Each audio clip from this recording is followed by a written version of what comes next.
I'll use the one that's louder.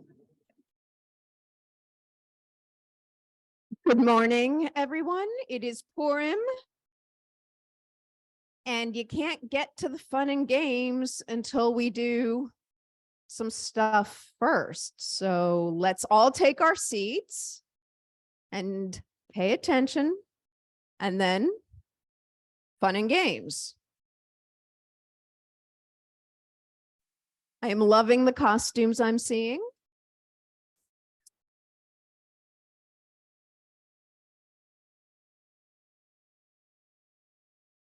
Okay, thank you very much.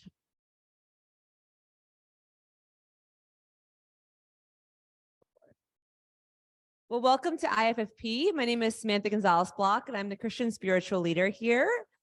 And yes, I'm Rabbi Debbie Reichmann, the Jewish person here, leader, who needs more sleep.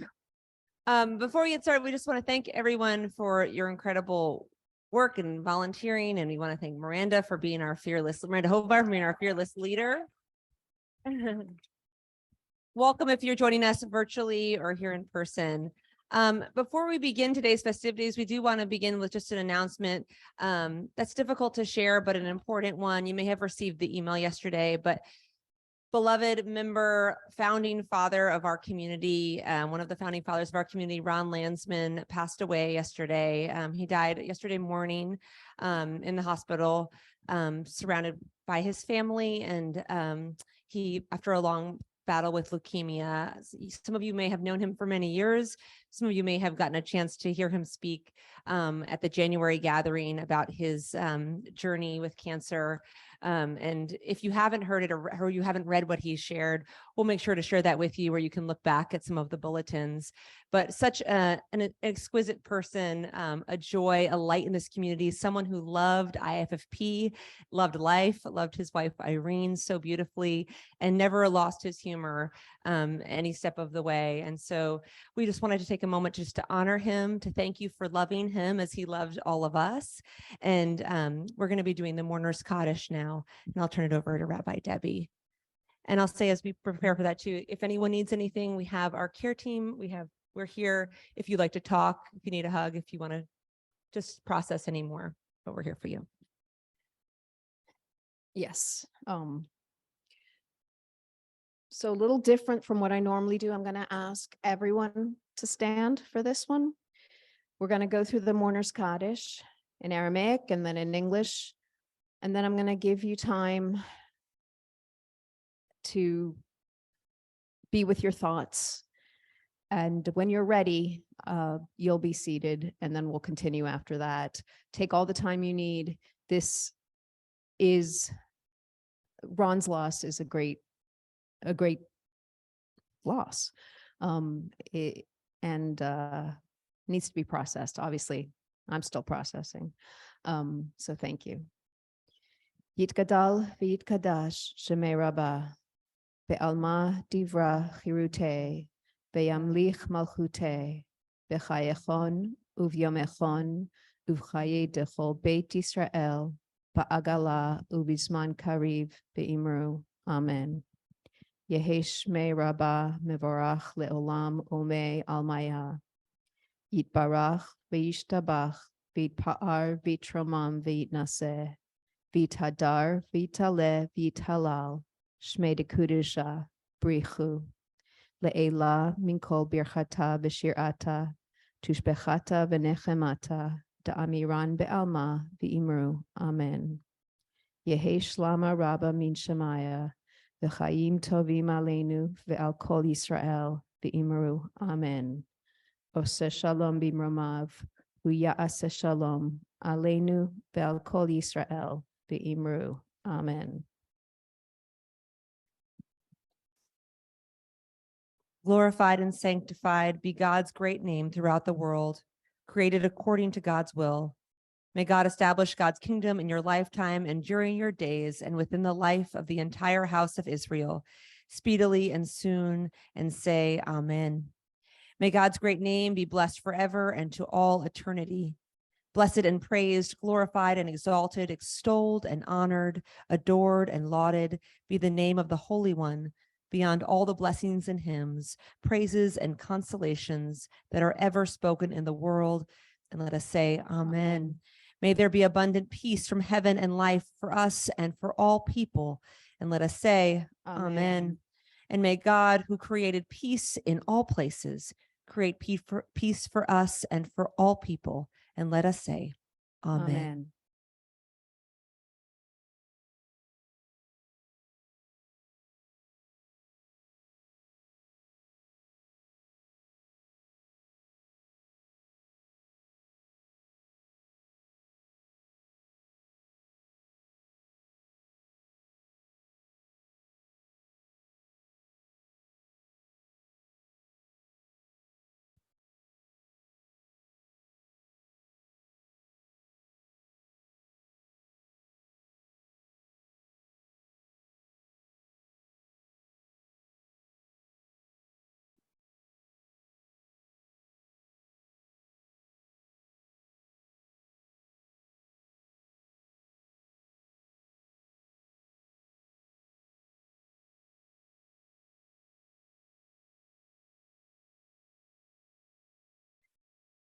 Thank you, everybody.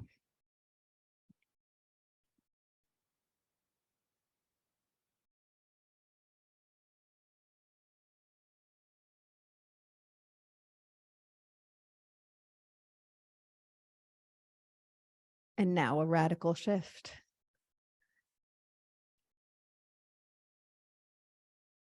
It is hard to transition from such a deep sorrow to what will be great joy. But it is a custom in Judaism that, in a way, the greater good of the community, the opportunity to have joy and celebration cannot be cut short, even though we are suffering a great loss. We need both in this world, and this is how the community supports one another in sorrow and in joy.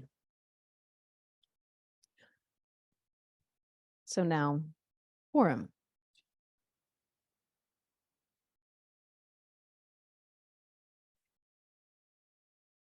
I'm a giraffe. Some years ago, there was this thing called Vine. Does anybody remember Vines? All right. And then there were the Vine compilations, right? There was a Vine that my kids could not get enough of. It was about, what, 7 seconds long, right? On a mountainside in Colorado, on the ski slope, so that's crazy. Somebody set up his family for a picture. He was far away. And you can hear the camera person going, all right, say cheese. And just at that moment, a skier in a full giraffe suit comes zoom, photobombing through going, I'm a giraffe. I'm a giraffe.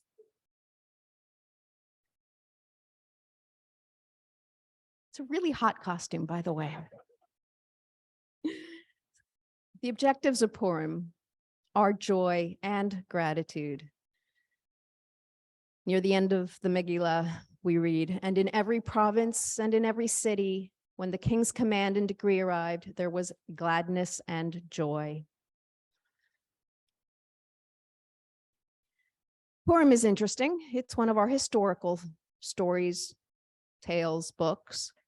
It happened after the book of Ruth, which we read in Shavuot, and before the story of Hanukkah. Israel was conquered a lot. The Assyrian Empire conquered the northern kingdom at around 722 BCE. Then the Babylonians came in a little while later and conquered Judea, the southern kingdom, in 586 BCE. They destroyed the first temple and took, just so you know, it's an interesting part of the story, the elite and the ruling class, they shifted them all to Babylonia, where they were allowed to thrive, but they just couldn't thrive in their own land. And then the Persian Empire conquered the Babylonians and said, you all can go back home or stay. And Jews were at this point dispersed throughout what had been the Babylonian Empire and what was now the Persian Empire. And this story happens around 470 BCE, as far as we know. And Ahasuerus, the king, historians, we can argue about it, was probably Xerxes I or Artaxerxes. And if these names are somewhat familiar and you know the story of Sparta and 500, where the Greeks or the Spartans held off the Persian Empire, it was one of those guys. And then the Greeks were not happy with Persia, so then Alexander the Great, took over. Quick thing to note, in none of these cases was anybody really actively going for the Jews in Israel. It's just if you have a place that's between other places you need to get to, it's just much easier to conquer it. There's no deep and abiding reason why Israel was conquered all the time. It was just in the way. How do we celebrate Purim? Well, we read the Megillah. Megillah is a book. That's what it means. It's a scroll. Before I say this, I know you all know, do not shake your noise. Do not make noise until I tell you. I'm going to say Haman, no noise. Thank you. Until I'm talking about it in the Megillah, do not make noise. Please, it takes too long otherwise. But we blot out his name. He's the bad guy in the story. We give charity. There's a midrash or a rule actually in the Talmud that says even a poor person, if a poor person has 2 pennies, they must give 1 away to someone who's even poorer, who has none. Everybody gives charity to everyone else. And then giving gifts of food, because everyone should be able to celebrate. So we share the joy, spread the love, spread the gratitude. And the feast and or carnival. We have a Purim spiel, which this year, we don't have our lovely, usually 3rd graders do it. So you get me doing a thing. So it's coming up. And we eat Hamantaschen, which are triangular cookies with fruit. And depending on who you ask what the origin of those are, Hamantaschen means pockets or ears of Haman, or maybe he wore a 3-pointed hat. We're not quite sure. Who cares? It's a yummy cookie. All right, so now I'm going to go into an abridged telling of the Megillah, of the story. When I do say Haman, in this case, you will make noise. Groggers work too. Okay, so the abridged version of the Megillah. King Ahasuerus has a huge party, 100 days, 100 nights, 1/3 of the year, a little bit less, but that's a long party. Somewhere in there, he runs out of entertainment and he says, well, hey, I have an idea. My wife, one of my queens, frankly, he had more than one, Vashti, she's gorgeous. I'm going to bring her out. And you know what? I'm going to have her come out here without clothes. And all the guys go, woo! And Vashti says, no, I'm a queen. I am not going to demean myself. And you and your friends can go and find someone else. And the king says, sure, I will. You're fired. She disappears from the story. Party apparently continues. And he decides to have a beauty pageant. What better way to find a new queen? This man, Mordecai, this Jewish man living in Persia, says, ooh, what a good idea. I have this lovely niece, Hadassah. Name means myrtle, by the way. Hadassah, would you like to be the queen? What? Come on, you can be the queen. If you say so. She actually wins. She says, well, actually, Hadassah, that's a very Jewish name. She's like, we'll change it to Esther. So Esther goes and enters the pageant. She wins, becomes the new queen. Mordecai promises her. She's like, I'm scared. He's like, I will park myself outside of the temple, outside the palace. I will always be there. You need me, you send somebody to come talk to me.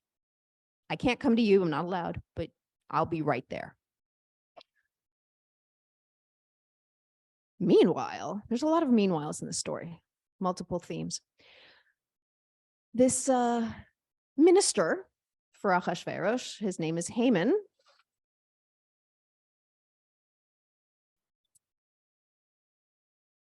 He says to the king, "Oh, I am so good for you, and I do so much. Can you promote me to be like the topmost person other than you in the land?" And the king says, "Yeah, sure, why not?" So he gets promoted. The first thing Haman does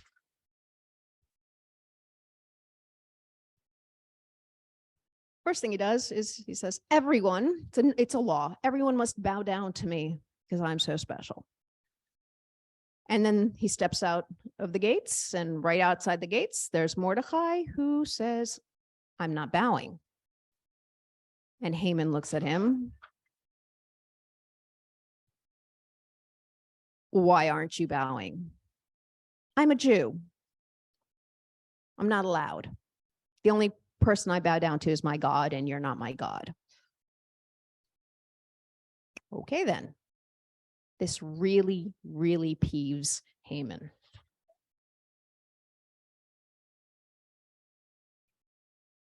He does an interesting thing, this bad guy Haman. He goes to the king and he says, "There's this group of people in your midst that doesn't follow your laws." That's a bit of a stretch. They do follow the laws. They just don't follow that one law. Anyways, but he doesn't say that. He says, "They don't follow your laws. I think you should terminate them, to exterminate them." And the king says, "Okay." It's a very easygoing king. So the decree is put out throughout the land. Well, actually, before the decree, Haman throws lots, does some sort of lottery to figure out what date he wants to do this destruction. Once he has that date, he publicizes it, and the Jews are in mourning. Mordecai, hanging outside the palace, gets Esther's attention and says, "You have to save us." And she says, "I don't know how." He says, "You have to save us. It's not like you're going to escape this just because you live in the palace. That's not right." And she's like, "I'll do what I can." Oh, I dropped my giraffe. I forgot a meanwhile. While all this is happening, or actually a little bit before, Mordecai hanging out at the side of the gates, he overheard two palace servants talking about a conspiracy to kill the king. And so he told Esther and said, "Esther, make sure people who need to know this know." "Thank you." And they go and they save the king. The king never really doesn't know that this has even happened. So where are we? We're losing our pages is what we're doing. Esther invites Achashverosh and Haman to a banquet. Meanwhile, same day, the king's going through his paperwork and he sees this note about this guy who saved his life.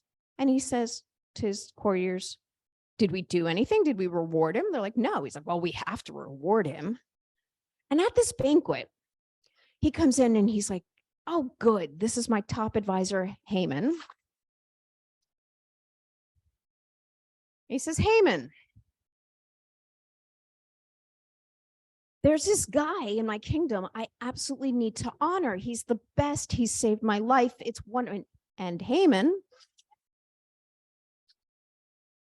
thinks he's talking. It's about him. "We need to honor." "Oh, well, then we need to have a parade with this big horse in all the finery, and all these people must be there and laud it." And King Ahasuerus says, "Haman, that's a great idea. Okay, so somebody, go get this Mordecai dude. We're going to honor him." Haman goes home, super depressed. The next night, there's another banquet. And this time, because Esther is in the king's good graces. She says, you know, this guy that you're honoring, this Mordecai dude, well, there's someone else who wants to kill him and all his people. And the king says, really? Why? He's been good to me. And she says, not only that, I'm of these people. Do you want me to die? And the king says, I don't think so. And he's like, who's doing this? Who's planning this? And she points the finger to Haman. Uh-oh. Long story short, Ahasuerus grants Esther's wish that her people be saved and says to Haman, the punishment you had saved for these people is now yours. And Mordecai gets a high position in the court and does take his revenge, but we're not going to talk about that part. And everyone's happy and the Jews are saved. So, boo Haman. Yay, everyone else, and we get to have a party. Okay. The Where's Waldo Purim edition. In this story, where was God? Anyone? Did I go too far? Nowhere. Yeah, that's right. This is one of the few books in the Bible which mentions being Jewish, but doesn't mention God. But we do have, actually, Esther prays and fasts. I kind of forgot that part. She needed guidance. So that's where the theory or the idea of God's there, but God's name, God is not referred to as God. I have a question in the Mordecai, I said it in the story that he wouldn't bow to anyone but God. That's actually not literally in the text of the Megillah. It just said he wouldn't bow. The implication was, he said he wouldn't bow because of his religion. Good catch. Very sharp people here. Okay, so that is the story. So we've read the Megillah. That's the mitzvah that we need to do. And so very briefly, we're about to go into the spiel, the fun part. But before we do that, there's some announcements, theoretically. There we go. Okay, there's more than what's on there, but I will start with that. I'm serious now. No IFFP next week. We're changing our clocks, losing an hour. So sleep in or lose sleep or whatever works for you. Hopefully the following week, you'll all be back ready. A week from next Saturday, or 2 weeks from yesterday, I am hosting a synagogue field trip. What? Why? Where? What's this? It has occurred to me that there are a number of you who may have never been to a synagogue. There are a number of you who haven't been since your own bar mitzvahs or season thereof. There's some of you who are faced with, oh my gosh, my kids are in bar mitzvah season and I have to go. What am I doing? What is going on? For all these reasons and for others, I'm inviting you to come with me to my childhood synagogue. I mean, the one my family's belonged to forever. We'll go to the services and then afterwards have a Q&A. I'm not leaving you hanging because I've also prepared for you, and this is going to live where you can access it all the time on our website, some presentations on the basics of attending synagogue services. So I'm going to have, after this, I'm going to set up the computer and the iPad and the ticket table so you can see the presentations and sign up to come join me for this synagogue field trip. This isn't a one-off. We intend to do this every year, at least once. We're going to have church field trips as well. I'm working with Father Michael Kelly of St. Martin's of Tours Catholic Church in Northeast DC, which has a fantastic Black gospel choir, to go do a field trip over there. And that's this year. Who knows where we'll go next year? So we're going to keep doing this. This is not your only opportunity. The object is to get us all super comfortable in attending worship services of the Christian and Jewish type and explore the differences between them. So synagogue field trip, come sign up. I want to see you. I mean, I can go by myself whenever I want. Also, super duper schmooper important. Installation for Reverend Sam.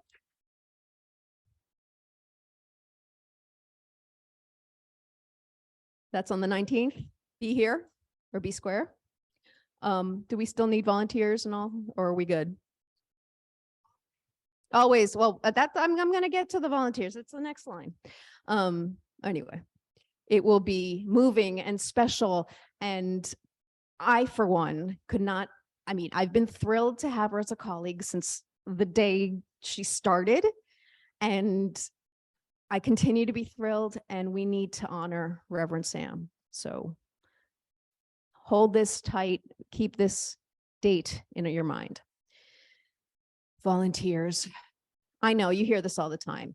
And this organization, this project, this community cannot exist without help from this community. We can only do so much. And for it to run properly and to do all the fun things and important things that we do, we need you. So please, when someone says, come volunteer, be a greeter, help set up, help clean up, be a reader.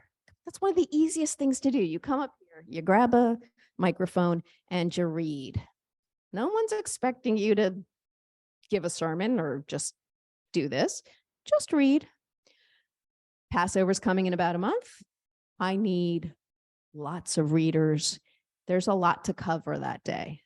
So if you're interested, email or talk to me, or I will be coming after you. And if I fill up all my slots for Passover, there's more readings coming up all the time. We need volunteers. Please say yes. A few more things. I'm almost done. These are Passover. These are Purim related. One, I will be walking around making giraffes, the giraffe making giraffes. I can make giraffes and dogs and giraffes and dogs. So still, it's fun. I can try a sword. I don't know if it'll work out. Right after we're done with the spiel, I'm going to ask all the kids to come and join me up here. And we're going to learn a song, a fun Purim song. We're going to do this so that we can set up the carnival and then you can have fun. So what are we going to do right after the spiel? A fun song with the kids. Don't know what I wouldn't do. Thank you, Miranda. Also, we are having a 50-50 raffle today. It'll be set up. The raffle table will be with the books. That's $10 a ticket, I think. That's correct. And we will be drawing the raffle at 11:30. So you have to stick around till then. 50-50 raffle. Meet up here afterwards. Okay. So here's the spiel. So we'll be telling the story again. You'll be hearing you know whose name. We'll see how cringe-worthy this is. My children said it was horrible. Okay. They're teenagers, so it is their job. Yes, it is hilarious. Okay. The meme version. So I hope you remember the details of the story I just said, because there's going to be me shifting slides and being a little bit quiet. So as we said, King Ahasuerus threw a party.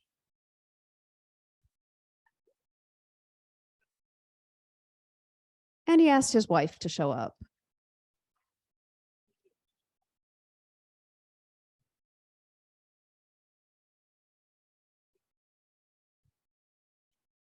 And then we needed a beauty contest to get a queen. Clever Mordecai coming up with a plan. And his niece Hadassah, what? She doesn't look like a queen there, does she? Fairy godmother helped. And then she got to move into this. As we know, there's a meanwhile.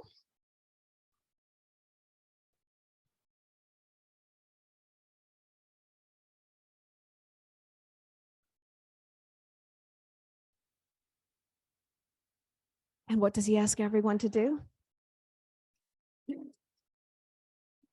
There's a certain age group who really gets this one. Right. And then there's everyone else who doesn't.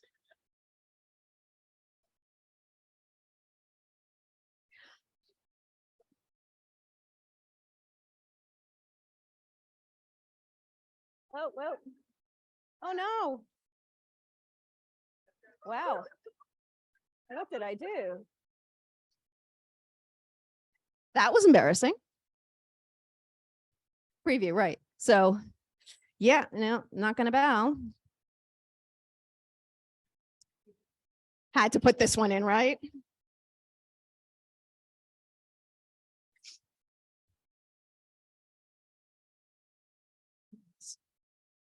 Ooh.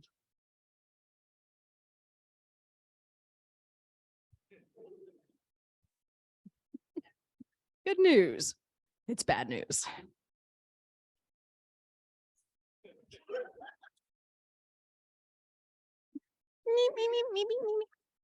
Yeah, speaker does blow up a lot, doesn't he?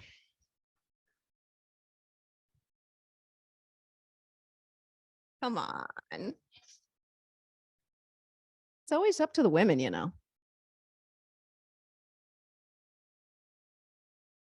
A little whispering going on in the palace, a little conspiracy, right?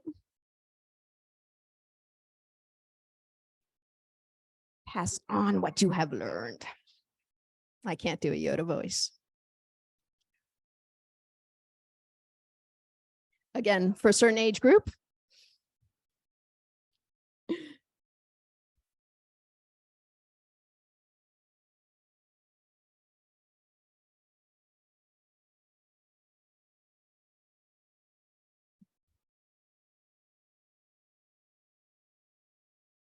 He would have gotten away with it too.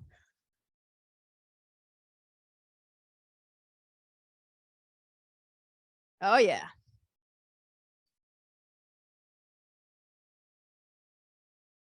A couple of changes at the palace.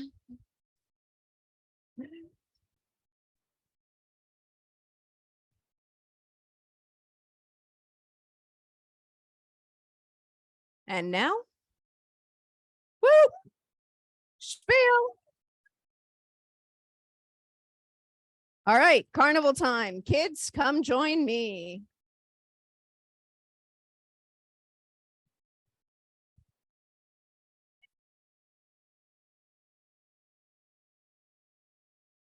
All right, if you're manning a booth, it's time to go to your booth. Otherwise, kids can come up for the Purim song. Oh, and there is a table for pasta. Thank you, Ryan. You can put your pasta on the pasta table over there by the door, and I will take it to Manna. And for everyone online, thank you so much for joining us. I hope you find a way to celebrate this day, and we will see you in a couple of weeks online. Bye.